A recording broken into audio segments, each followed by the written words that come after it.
fortement réduit la dette publique. En même temps, nous réduisons les impôts et les charges des entreprises et augmentons les prestations sociales grâce notamment à un usage croissant des fonds européens. Nous investissons dans les infrastructures des transports et dans le secteur de l'énergie. Notre secteur touristique est en pleine expansion avec un taux de croissance annuel supérieur à 5%, enregistrant de nouveaux records chaque année. Tous ces indicateurs positifs sont dus en bonne partie au fait que nous sommes aujourd'hui membres de l'Union européenne. L'Europe nous a donné une visibilité inédite et la possibilité de prendre une part active dans l'élaboration des politiques européennes communes au bénéfice de nos concitoyens. Et nous le faisons aujourd'hui au sein d'une famille de nations dont nous partageons les valeurs et les objectifs de protection des droits humains, de justice sociale et de développement économique durable. Aujourd'hui, avec ses partenaires européens et s'appuyant sur sa propre expérience, la Croatie prend part à la réflexion sur l'avenir de l'Europe. Nous le faisons d'autant plus volontiers que nous allons prendre la présidence tournante en janvier 2020. Nous sommes aujourd'hui témoins de nombreux changements, tant au sein des pays membres que sur le plan global, qui ont des conséquences directes sur notre action commune.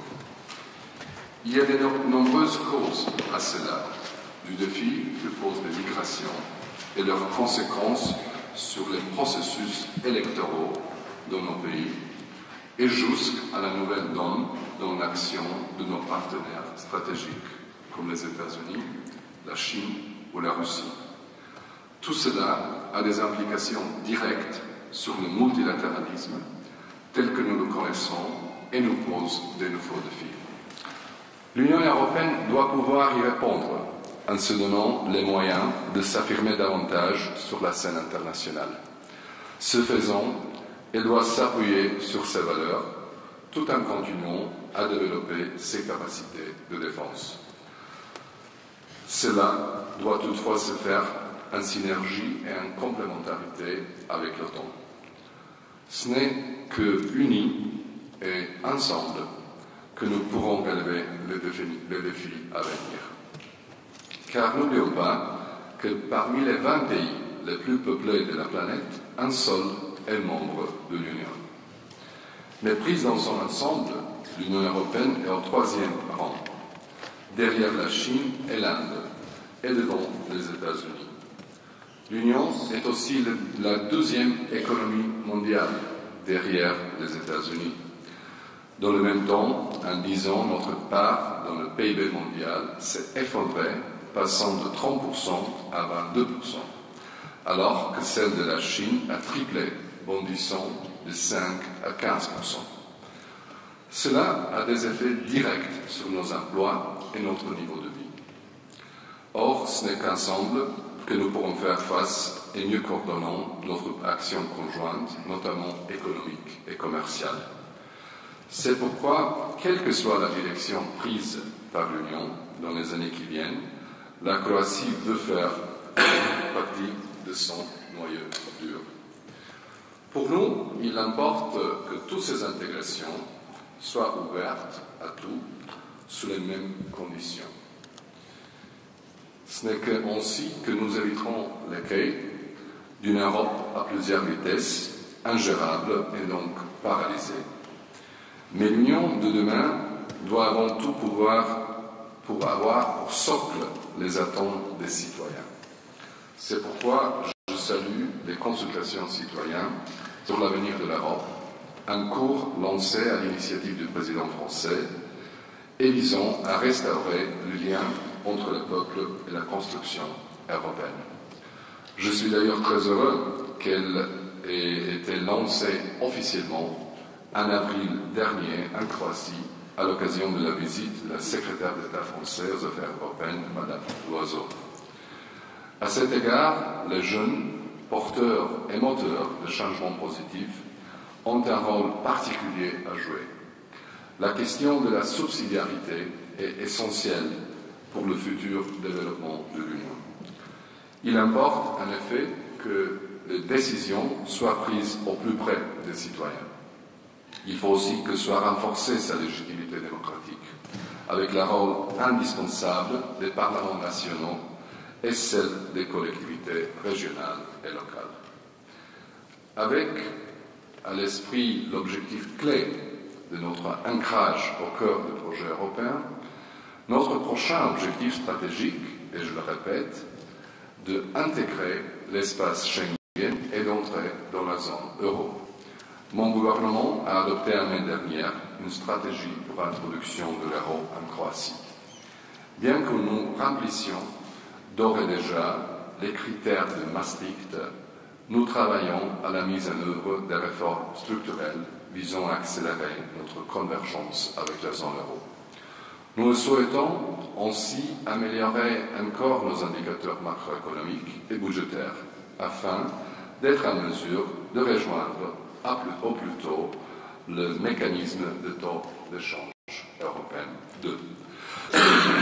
Nous avons aussi l'ambition de remplir au plus vite les critères d'adhésion à l'espace Schengen, probablement d'ici la fin de cette année, et d'ouvrir ainsi la voie d'une décision politique en ce sens. La Croatie, qui est la plus longue frontière extérieure orientale de l'Union, joue un rôle important de sa protection. Et elle pourra mieux s'acquitter de cette tâche en tant que membre de l'espace Schengen. L'élargissement de l'espace Schengen à la Croatie est une question stratégique qui doit donc être considérée sous l'angle de la sécurité générale de l'Union. Depuis le début de cette année, la Croatie a été confrontée à un nombre croissant de tentatives de franchissement illégal des frontières. La raison en est l'augmentation des mouvements migratoires sur la route migratoire est-méditerranéenne. Pour un contrôle efficace de cette route migratoire, il est primordial de poursuivre la mise en œuvre de la déclaration Union européenne-Turquie et de renforcer notre coopération avec les pays de l'Europe du Sud-Est. Néanmoins, le moment décisif pour le futur développement de l'Union sera les prochaines élections européennes du 23 au 26 mai 2019. D'ici là, il nous faut réagir efficacement à la propagation de politiques populistes et les fake news. Il nous faut apporter des réponses à l'euroscepticisme, nourrissant de nouvelles divisions et attisant de sentiments d'insécurité, sans pour autant offrir de solutions plausibles et efficaces. Il est crucial d'offrir aux citoyens une alternative crédible et responsable, en mesure de répondre à leurs attentes et leurs préoccupations, qui puissent leur assurer sécurité et prospérité. Il est important que soient élus au Parlement européen des députés responsables, et non pas ceux qui l'exploitent comme simple plateforme pour leur propre promotion et dans le seul but de remettre en question nos réalisations fondamentales, fruit d'un effort collectif de plus de 60 ans. Or, avant les prochaines élections européennes, nous devons faire face à la sortie du Royaume-Uni qui nous quitte. C'est hélas la triste conséquence de politiques populistes irresponsables qui ont sciemment désinformé les électeurs. Or, beaucoup d'entre eux aujourd'hui, tardivement, qu'ils ont été abusés et trompés. Les négociations butent, malheureusement, à ce stade décisif, lorsqu'expire le délai prévu pour la conclusion de l'accord de retrait. Du côté de l'Union, il est essentiel de garder l'unité dans la poursuite des négociations. Aucun d'entre nous ne veut saper les résultats de l'accord de paix pour l'Irlande du Nord. Et j'ose espérer que le protocole sera conclu dans l'intérêt de tous, et notamment des habitants des deux côtes de la frontière. C'est pourquoi je continue de travailler avec mes collègues que l'accord de retrait sera négocié et que nous commencerons l'année prochaine avec un accord signé et une image claire des relations futures. Le départ d'un État membre de l'Union ne doit pas pour autant nous décourager de poursuivre la politique de l'élargissement. Au contraire, l'intégration européenne et le processus d'élargissement sont essentiels pour la paix, la stabilité et la prospérité en Europe, et notamment le Sud-Est. À ce titre, il revêt une importance stratégique pour la stabilité de l'Union. Il est par conséquent nécessaire que tous les pays de l'Europe du Sud-Est aient une perspective européenne claire et bien entendu qu'ils puissent progresser sur la base des critères remplis, corrects et égaux pour tous les pays. Nous aimerions que se tiennent régulièrement des sommets entre l'Union et les pays des Balkans occidentaux. Aussi, nous en organiserons un durant notre présidence de l'Union européenne. Ce sera exactement 20 ans après le sommet de Zagreb, organisé en 2000 sous la présidence française de l'Union européenne. À l'époque, c'était le président Chirac, et qui a alors ouvert la perspective européenne à la Croatie. La Croatie est le seul pays de cette région qui a réussi entre le sommet de Zagreb jusqu'à aujourd'hui devenir membre de l'Union. C'est pour ça qu'on apprécie beaucoup ce soutien de la France. Nous sommes très engagés sur le dossier de politique d'élargissement et de nos voisins. Nous prenons une approche objective, stricte et juste. Nous comptons aussi sur le soutien de la France dans ce domaine, qui a un rôle important à y jouer et avec lequel nous avons une convergence de vues. Comme beaucoup d'autres pays européens, nous avons aussi des problèmes bilatéraux avec certains de ces pays. Beaucoup sont des legs de l'ancienne fédération commune, d'autres sont la conséquence de l'agression et de guerre des années 90. Nous n'esquivons pas ces questions, mais au contraire, nous essayons de les régler d'une manière constructive. Nous sommes convaincus que grâce aux réformes à conduire sur la voie de l'intégration européenne, ces pays vont subir une transformation positive. Ils seront aussi plus enclins à faire face à leur propre passé, ce qui est préalable à l'établissement des relations bilatérales de bon voisinage dans la région. Nous souhaitons aussi avoir pour voisins une Serbie qui soit véritablement réformée, prête à remplir toutes les conditions en vue de son adhésion de l'Union, qu'elle soit économique, politique ou sur les plans des valeurs. Mesdames et messieurs, l'intérêt de la Croatie est aussi que la Bosnie-Herzégovine, avec laquelle elle a plus de 1000 km de frontières communes, soit un pays européen démocratique et prospère, où tous les citoyens se sentent chez eux. Les auteurs de la Constitution de la Bosnie-Herzégovine, entérinée en 1995 par les accords de paix de Dayton-Paris, dont la Croatie est co-signataire et l'un des garants, avaient bien compris que cela ne serait possible que si les relations séculaires existant au sein des trois composants nationaux du pays étaient respectées. Car la Bosnie-Herzégovine n'est pas un État-nation classique, mais plutôt un État trinational, réunissant trois peuples consécutifs égaux, bosniaques, serbes et croates, dans le respect des droits de tous ses citoyens. Cette égalité des trois peuples constitutifs fut d'ailleurs l'une des conditions posées en 1991 pour la reconnaissance internationale du pays par la Commission internationale présidée par Robert Badinter. Or, cette égalité est aujourd'hui compromise aux dépenses du peuple croate, qui s'est vu dénier le droit constitutionnel et démocratique d'élire son représentant légitime au sein de la présidence tripartite. En effet, les Bosniaques, 3 fois plus nombreux, ont désigné à la fois leur représentant et celui des Croates.